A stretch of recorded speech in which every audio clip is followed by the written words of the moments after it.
The Mendon-Honeoye Falls-Lima Sentinel welcomes you to this edition of the Mayor's and Supervisors Weekly Update, brought to you by... Each week, our community makes history. Each week, you make history. And each week, there's only one source to turn to for the first take on history. You know what that is? Subscribe to the Sentinel right now to discover the history being made in your own backyard. The Mendon-Honeoye Falls-Lima Sentinel. More than just your news, it's your history. Hey, welcome everyone to this week's edition of the Mayors and Supervisors Update. I'm Chris Carosa, publisher of the Mendon-Honeoye Falls-Lima Sentinel, and each week we bring you the goings-on and thumbprints of our favorite supervisors and village mayors from the towns and villages that we serve. This week we're going to be starting off with Jerry in the town of Rush. Jerry, what's cooking in Rush? This is Jerry reporting from the best kept secret in Western New York, the beautiful town of Rush and the hamlet of Rush. Everything is fine here. But I do want to share a couple of announcements with the listeners. There has been a proposed housing project on the former Foster Brooks property where the town of Rush adjoins Henrietta, and the town board, once again, for the fourth time in a row, has voted no to that project, only because the proposal includes sewers, and people just don't want Rush to have sewers. So I think it would be better, but the people who elected me don't want sewers, so that's the way I vote. Also wanted to note that the fire carnival fireworks this year will be held behind the town hall on the town hall soccer fields. They've had some minor problems with them over behind the firehouse, so they've asked if we could hold them over here, and I saw no reason why not to do it, and that's where they will be. The change of date will also take place. They're usually held on Saturday night.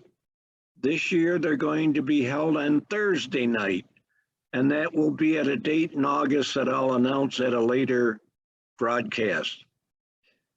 Also at our fall festival, which is run by our town recreation director, we're going to have a big deal this year, a big deal, where people can come down and take a ride on a Remax balloon, not to go to Scottsville or Honeoye Falls or Lima, but they're going to take it up 100 feet, let people look around, and then bring it back down to the ground, and new riders can get on it at that point. So I think that'll be fun for especially kids. Having been in a balloon myself, I won't go up again, but it's fun. We've got our highway department working on several drainage district issues outside the right-of-ways. This will be on private property to just manage the flow of stormwater better. We've got some ditches that were previously maintained that have filled in with silt, branches, all that stuff. So they're going to be working on taking care of those things over the next week or so. They will also be maintaining some walking trails at the Rush Riverside Refuge, which most people know as the former Bosse's property that Rush now owns, a part of it, that is. And we have a lot of people from both Rush and Henrietta and probably other towns who hike that property. And it's been pretty difficult because of some lack of maintenance over there. So the highway department is going to maintain that so that people can have access and easier walking conditions. We're all experiencing the drought And that's why that work is going to take place, because it's easier now with low water levels and no water levels for them to make those repairs. Also, I want to let people know that it appears, I don't know this officially, but it appears that the state is repurposing part of the industry property. And I suspect that because the former chapel over there has been bought by a citizen who used to be a citizen of Rush, and he has bought that former chapel to be used as a, I believe, kind of a halfway house for incarcerees who will be headed to the outside.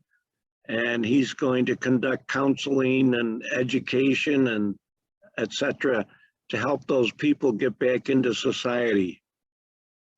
Also want to report that the water survey in Rush was completed on December, I'm rushing the year, on July 15th. And we can now go ahead with determining where we should establish water districts. I was very surprised because people have been complaining to me for years about their poor water conditions or no water conditions. And yet the surveys didn't indicate that as strongly as they have verbalized it in the past. So we'll see where that takes us in the future when we try to establish those districts. Also, we had a committee appointed because a lot of us think that our hamlet is not as spiffy as it could be for those who travel through it, either for getting to and from shopping, work, or just recreational driving. We're going to do some things, hopefully, that will upgrade it. And we also need to do something about the traffic that goes through here.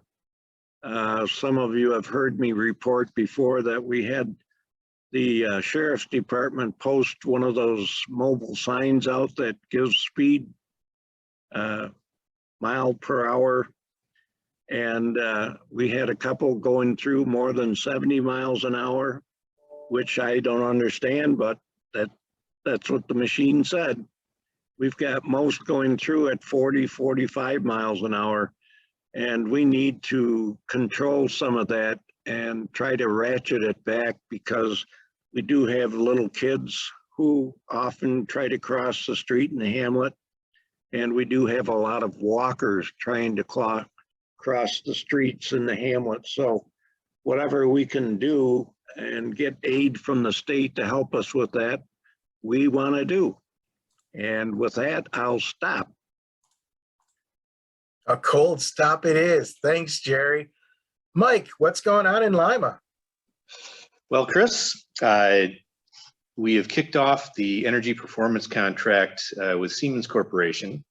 Their lighting evaluation unit was out this past week, looking at all the lighting in the buildings and facilities, and they took their data with them. And then the next team in will be the building envelope team to look at insulation and windows and such.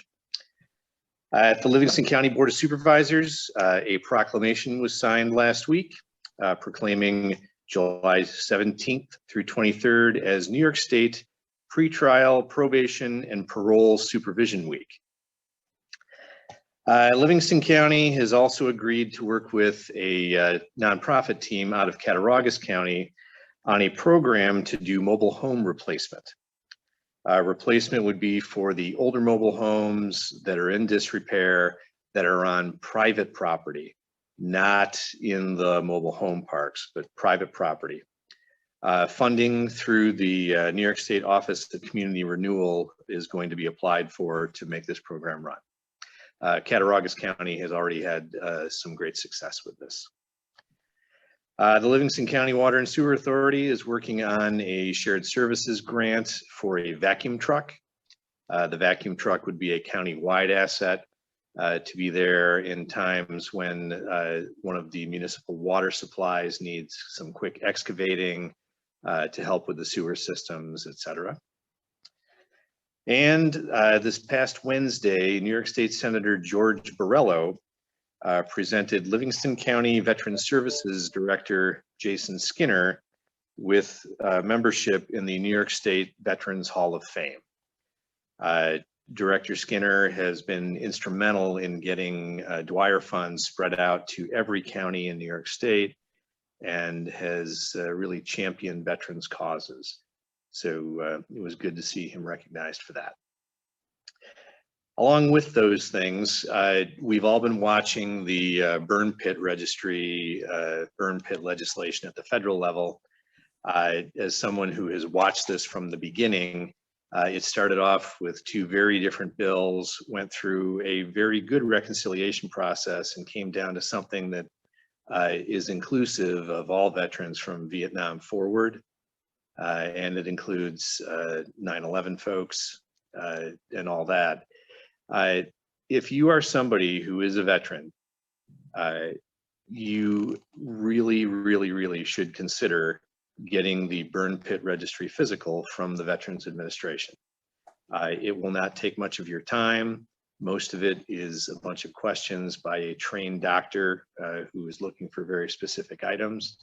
But even though the burn pit legislation has not been signed by President Biden, it is sitting on his desk, and in the next couple of months, it probably will get signed. Get yourself in queue now to get the assistance that you need. Same thing would be with the folks who were at the Marine Corps base where the water supply was poisoned all those years. That affects all sorts of, not only the veterans, but their families and those things.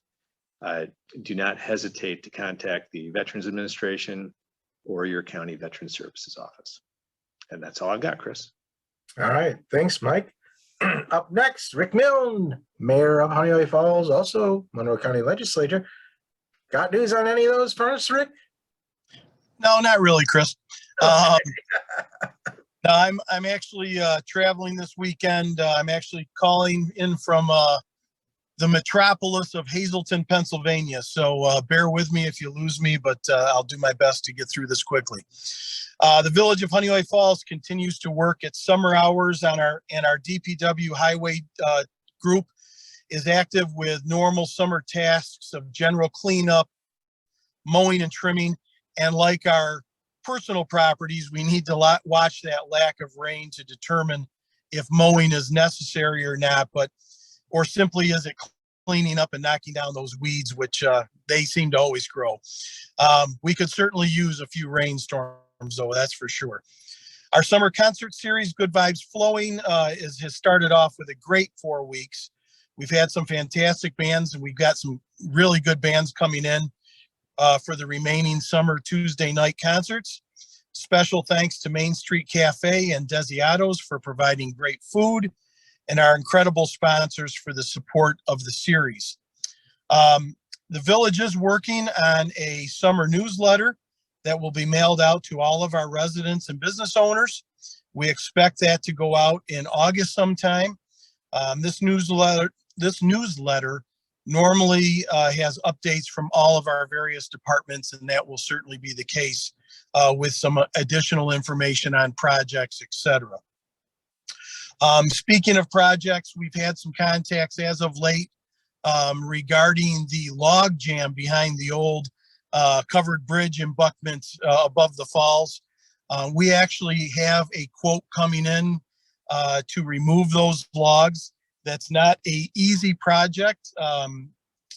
Unfortunately, we probably will have to send in some of our team members to wade through the water and hook up the logs, etc. But it's really quite a big project. We usually hope that Mother Nature helps us out with a couple of heavy storms to push the stuff downstream, but that has not happened this year. So we're working on that. I also wanted to give a little bit, I thought it would be nice to have a little update on the summer rec program that Honeoye Falls, Mendon, and Lima partner with. And we certainly have some students that go to HFL from Rush and Bloomfield as well. But there are a total of 228 campers registered for this summer program. This past week, 188 participated. Field trips to many local facilities, including Minahans. I think there were 54 campers in grades 4 through 8 will enjoy an on-site field trip with the legendary mobile laser tag group. And they're going to Roseland Water Park as well. So a lot of activities. The summer rec coordinator, senior staff members, along with other certified teachers, paraprofessionals, college students, and high school students, create fun-filled activities for our community's youth. And we're really lucky to have this program. Campers receive 30 minutes of swim lessons and have 30 minutes of free swim daily. Activities include arts and crafts, science and nature, and special presentations, as well as some sporting activities. So it's a great program to have in our community. We're happy that the school has partnered with us all on that. And, I think, there's always a discussion about the cost. To have these staff members on site doing what they do, it's well worth the cost. And quite honestly, I think most people who put their kids through the program, if they looked at the cost of a full daycare program, it would certainly exceed this cost. So it's really a great program. We appreciate the school and all of our partners in this. And with that, Chris, I'll end there. I appreciate the opportunity, and it's great to see everyone. Thanks a lot, Rick. And boy, that sure sounds fun. John, town of Mendon, how are we doing there? Good, Chris. Thanks for having me as always. And I'll just dovetail on to Mayor Milne's comments that we certainly do appreciate that summer rec program. Kim Roberts, who's the director of the service, and all the staff in the town of Mendon outside the village of Honeoye Falls has 63 campers that are participating this year, and one CIT, which is someone who's in training to become an employee there in the future. So we do appreciate that. A couple of other things I wanted to mention is that the 2023 budget, we're beginning to work on that. We close out the first 6 months of the year to get a handle on some of our numbers and expenses for the first 6 months of 22, and then we start working on our 23 budget. As you can imagine, costs of fuel, electricity, same thing that affects your household income is affecting the town budget, and we will take that into consideration for our 2023 budget. The military memorial and splash pad, as I've mentioned before, that is progressing. We are having a we had a pre-construction meeting. We'll be meeting down on Semmel Road at the site regularly starting next week. And we should expect to see some more activity down there from the contractors there this coming week. Attended one of the village's concerts that Mayor Milne spoke about as well, and they're really nice concerts. I would encourage everyone to attend. Excellent, beautiful night to spend at Harry Allen Park. Mendon Green, who I've spoken about, this is a project I've spoken about for literally years, has received their final approval from the Mendon Planning Board. So that project will begin. It is on Route 64. It is north of the Thruway Bridge, but still in the town of Mendon, and it does abut the town of Pittsford. So that will have sewers. There will be 30 homes that will be built by Reedman Associates. I would imagine based on the timeline, I don't know if they'll be doing any work this fall or not. Maybe some grading and things like that this fall. But I would imagine most of that project will take part in 2023. Speeding. I think I heard Jerry talking about speeding in the town of Rush. Apparently, they also those folks drive through the town of Mendon as well. So we did purchase 2 speed machines that monitor speed. We have them up in the town of Mendon. We will be moving them around as we get requests for basically residents that have requests for speeding in their neighborhoods. So we will be putting those up. They have been found to be a deterrent. You know, when people see that speed flashing and they realize they're going over the speed limit, I think it is a deterrent, and we'll continue to move those around town. Also, the town of Mendon brush dump is closed from July 14th through the 19th. And that is where you can bring your brush if we're not in the middle of a brush pickup and you do have some brush and you want to bring it in. You're welcome to bring it in during normal business hours. However, it will be closed for those days so that we can have the brush grinder people come in and grind the very large pile that is accumulated. A lot of that is accumulated due to our storms recently with a lot of high wind. And so they will come in and grind that out and take it out. And then, of course, I triple grind it eventually, color it, and sell it back to the public. So that'll be closed for any kind of brush debris the 14th through the 19th of July. Thanks for having me. All right. Thanks, John. Mike, Jerry, do you have anything more you want to add, or are we all set for today? Jerry is all set, and thank you, and good to see the rest of you. All right. Well, thank you all for being a part of today's show. Thank you all for watching. Remember, we're broadcasting every Sunday at 1 p.m. If you are if you like our Facebook page, then you'll get notified when this is broadcast. If you're a subscriber to our YouTube channel, you'll also be notified at 1 p.m. every Sunday. And if you miss that, don't worry. You can read about it, the transcript in the paper next week. We'll see you all next week. Bye-bye for now. Bye-bye.